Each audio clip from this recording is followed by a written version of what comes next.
Polling station number 25 Mohammad Umar road आपल्याला किती मतं मिळाली? 4. त्यांना किती मिळाली? 542.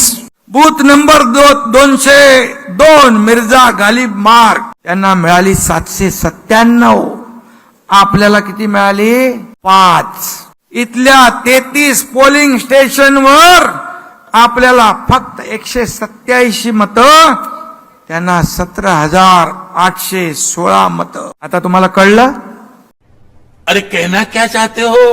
अहो शिंदे साहेब, तुम्हाला नक्की म्हणायचं काय? अहो याच मतदारांनी जर तुम्हाला मतं दिली असती तर तुम्ही काय सांगितलं असतं की मुंबईच्या मतदारांनी ठाकरेंना नाकारलं, बरोबर ना? मला एक कळत नाही, तुम्ही उद्धव साहेबांचं कौतुक करायला लागलेत की स्वतःच्याच उमेदवारांची लायकी काढायला लागलेत? रे जमलिंग झाले, जमलिंग. काय कळत नाही काय झालंय.